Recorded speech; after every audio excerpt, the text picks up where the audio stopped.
এতদিন মনে করতাম আমার বান্ধবী যেটা বলছে সেটাই হয়তো ঠিক। বিএড কলেজে ওর সাথে আমার পরিচয়। বিএড পড়া মানে স্কুল জীবন, কলেজ জীবন পেরিয়ে এসে তারপর বিএড কলেজে ঢোকা। আর সেই বিএড কলেজ থেকে পরিচয় মানে তার সঙ্গে যে আমার একেবারে আত্মার সম্পর্ক তা নয়। তবুও মানুষ যখন যেখানে যায় একটা না একটা বন্ধু তো হয়। সেইরকম ভাবে ওর সঙ্গে আমার পরিচয়, আমার বন্ধুত্ব। শুধু আমার না, আমরা বেশ ৪-৫ জন ছেলে-মেয়ে সবাই আছি তার মধ্যে। ও রেগুলার কলেজে এসে ফাঁক পেলেই ওর বৌদির নামে নিন্দে করতেই থাকে।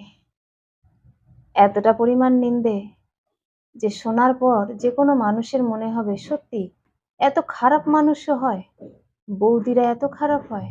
বছর খানেক হয়ে গেছে ওর সঙ্গে ভালোই সম্পর্ক হয়ে গেছে, ভালোই বন্ধুত্ব।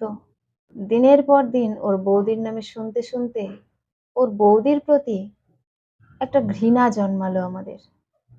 যে মানুষটাকে কখনো দেখিনি, কখনো তার সঙ্গে সাক্ষাৎই হলো না, অথচ সেই মানুষটার সম্পর্কে এতটা ঘৃণা আমাদের মধ্যে জন্মালো যে মাঝে মাঝে মনে হতো ওইরকম একটা খারাপ মানুষের সঙ্গে যেন কখনো আমাদের দেখা না হয়। কিন্তু কপালে যদি দেখা হওয়া থাকে সেটা আর খণ্ডাবে কে? আমার সেই বান্ধবীর বিয়ের ঠিক হয়ে গেল। বিএড কমপ্লিট হতে আর মাত্র কয়েক মাস বাকি। ঠিক সেই সময় তার বিয়ে ঠিক হয়।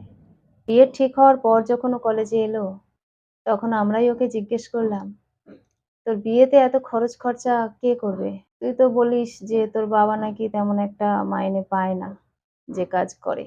তোর দাদা সরকারি চাকরি করে। তো তোর বিয়েতে খরচ তাহলে কে, তোর দাদাই করবে? তখন ও বলল, কেন, আমার বাবার টাকা পয়সা আছে, গুছিয়ে রেখেছিল নিশ্চয়ই আমার জন্য।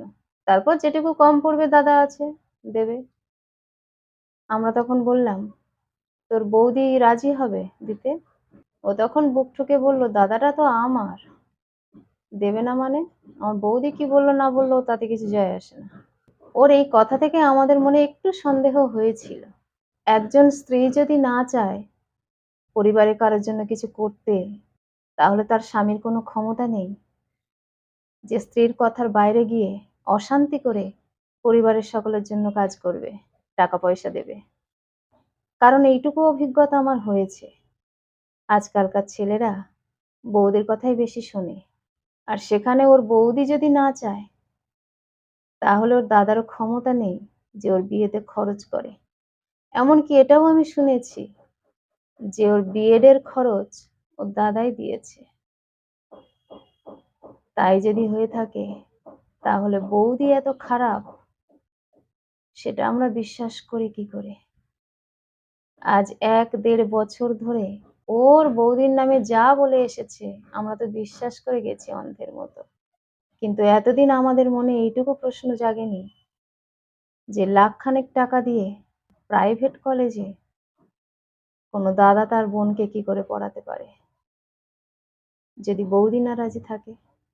আমি ওকে বললাম, তুই তো বলিস যে তোর বাবার নাকি তেমন কোনো ক্ষমতা নেই, তা আজকালকার যুগে বিয়ে দিতে গেলে একটা মেয়ের প্রায় ৫-৬ লাখ টাকা তো মিনিমাম খরচ হয়। তা তোর বাবা এত টাকা কোথায় পাবে? তাহলে নিশ্চয় তোর দাদাই সবকিছু করবে, তাই না? ও তখন কিছু বলল না, কথাটা এড়িয়ে গেল। যে মানুষটাকে আমরা কখনো দেখিনি চোখে, সেই মানুষটাকে কিন্তু আমরা ঘৃণা করতে শিখে গেছি। তার কারণ সে যেভাবে আমাদের বুঝিয়েছে আমরা সেইভাবে বুঝেছি। এখন যেন মনে হয় সত্যি একটা মানুষ কতটা বেঈমান হলে তার বৌদির সম্পর্কে এরকম কথা বলতে পারে। যে বৌদির জন্যই তার দাদা এত কিছু করতে পারছে, সেই বৌদির নামে এত খারাপ কথা এতদিন ধরে আমাদেরকে বলে এসেছে, বুঝিয়ে এসেছে। আজকে আমরা বুঝেছি যে মানুষটাকে চোখে না দেখেও, সাক্ষাৎ না করেও এতদিন ধরে ঘৃণা করে গেছি, সেই মানুষটাকে আর যাই হোক, যদি কখনো সামনে পাই, তার পায়ে হাত দিয়ে প্রণাম করব।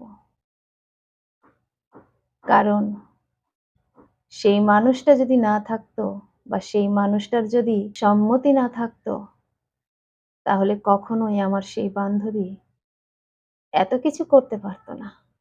আজকে সে না স্বীকার করতেই পারে, সে বেঈমান হতেই পারে। কিন্তু তাই বলে আমরা বেঈমান নই। একটা মানুষের সম্বন্ধে সবকিছু জানা উচিত, তাকে ঘৃণা করার আগে।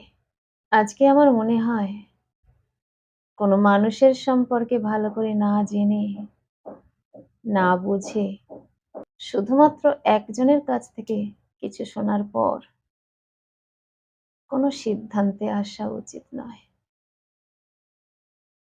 যে ভুলটা আমরা করেছি বলে মনে হয়। ভুল থেকে তো মানুষ শিক্ষা নেয়। তাই আজকের আমাদের এই ভুল থেকে আমরা সকলেই এই শিক্ষাই পেয়েছি যে ওই মানুষটার সঙ্গে আগে সাক্ষাৎ করব, কথা বলবো, তারপরে না হয় যা সিদ্ধান্ত নেওয়ার নেব।